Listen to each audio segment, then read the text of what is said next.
qovog'ingiz osildimi yoki nosogubka hosil bo'ldimi, pastki qovog'ingiz osildimi? Bularning hammasini sababchi chaynash muskuli bo'lishi mumkin. Mening ismim Komila. Mening kanalimda siz o'zingizga yuz massajini bajarishni o'rganasiz va go'zalligingizni tabiiy yo'l bilan saqlab qolasiz va tabiiy yo'l bilan yosharasiz. Demak, chaynash muskulining spazmi yuzimizdagi o'zgarishlarga olib kelishi mumkin. Ya'ni qovoqni osilishi, yuqorgi qovoqni, pastki qovoqni osilishi, nosogubka hosil bo'lishi, ko'z atrofida ajinlarni hosil bo'lishi, bularning hammasi chaynash muskuli bilan bog'liq bo'lishi mumkin. Nimaga chaynash muskuli?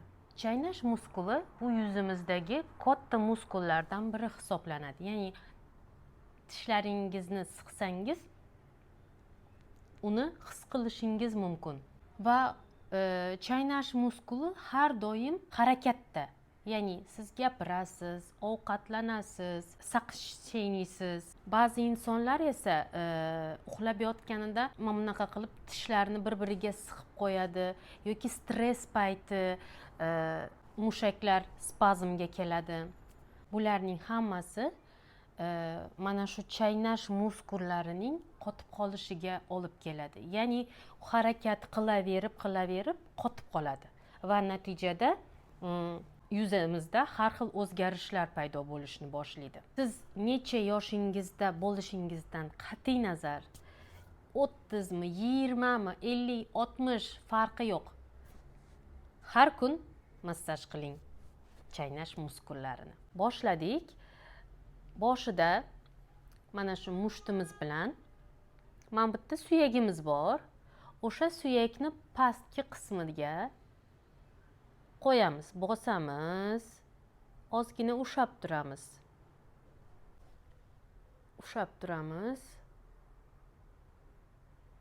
yuvoramiz. Sal pastrog'iga tushamiz, bosamiz, bosim ko'rsating va tushiramiz. Yana bosim ko'rsatamiz, tushiramiz. Endi bu tarafni bosamiz, ozgina 2-3 sekund ushab turing, yuvoring. Yana pastrog'iga 2-3 sekund ushab turing, tushiring. Bu paytda og'zingiz ozgina ochiq tursin. Tishlaringizni siqib qo'ymang. Ozgina ochiq turib, keyin bajaring. Va pastki qismni.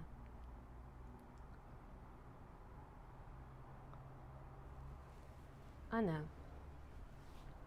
Bosim ko'rsatdik. Endi massajga o'tamiz.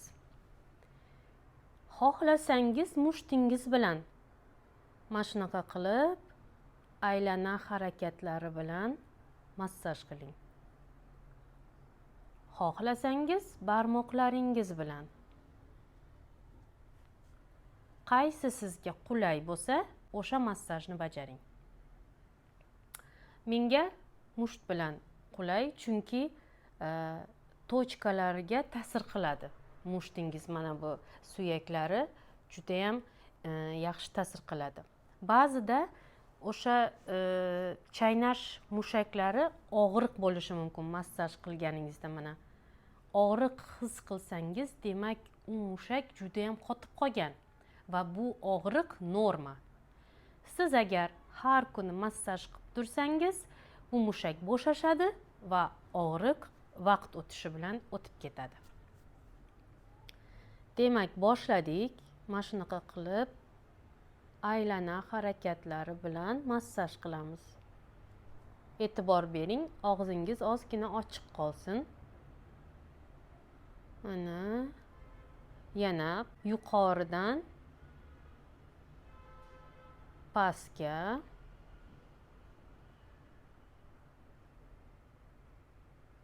massaj qilamiz. 1-2 daqiqa massaj qiling.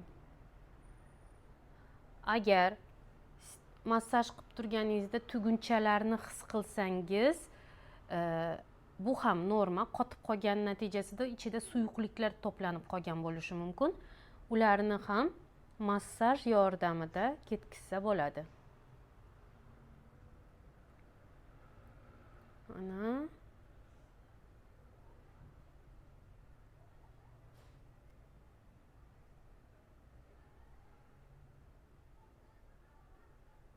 endi bu tarafni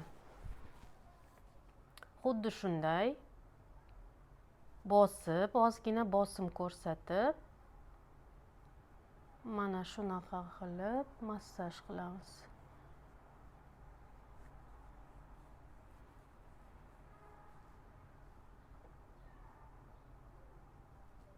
Shoshilmang.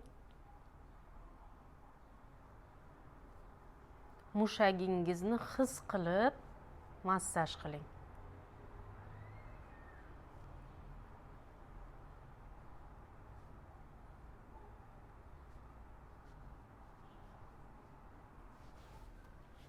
Ana, endi barmoqlarimiz bilan ozgina tinchlantiramiz.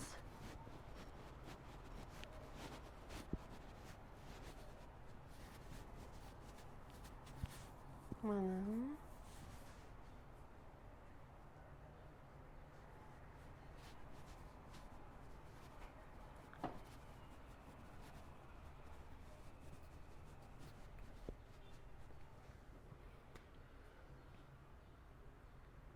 Endi mana shu chaynash mushagi chakka qism bilan bog'liq. Mana shu qismda bor mushak, keyin bu mushak mana bu chaynash mushagi bilan birlashadi. O'shaning uchun bu qismni ham, mana chakka qismni ham massaj qilamiz. Mana bunaqa qilib tashlamaysiz. Barmoqlaringizni fiksatsiya qilib, terini harakatga keltirasiz. Endi bu tarafni yaxshilab o'zingiz ham rosa nima qilasiz, rasslabляться qilasiz. Juda ham yaxshi ta'sir qiladi, ijobiy ta'sir qiladi. Kayfiyatingizga ham, sog'lig'ingizga ham. Mana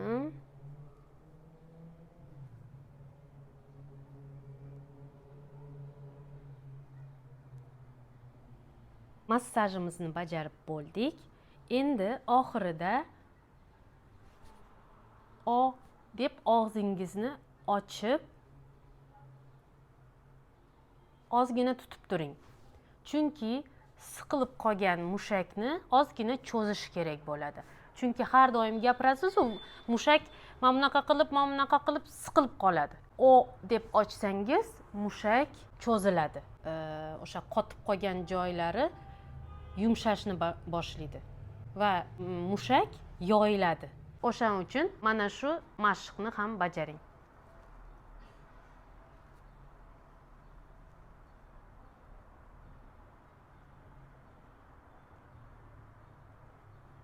Bu nafaqat chaynash muskullari uchun, balki pastki jag'ingizni harakatini, pastki jag'ingiz mana bu qismda birlashgan suyaklar bu qismni, mana shu birlashgan joyini moylab turadi. O'shaning uchun bu mashq nafaqat chaynash mushagi uchun, balki pastki jag'ingiz uchun ham foydali. 5-6 marta bajarsangiz yetarli. Agar chaynash mushaklarini bukkal massajini, ya'ni ichkaridan massaj qilishni o'rganmoqchi bo'lsangiz, kommentariyalarda qoldiring. Bukkal massajni ham o'rgating deng. Keyingi videoni ichkaridan qanaqa qilib massaj qilish kerakligini o'rgataman. Like bosishni va sahifamga obuna bo'lishni unutmang. Har doim go'zal va sog'lom qoling.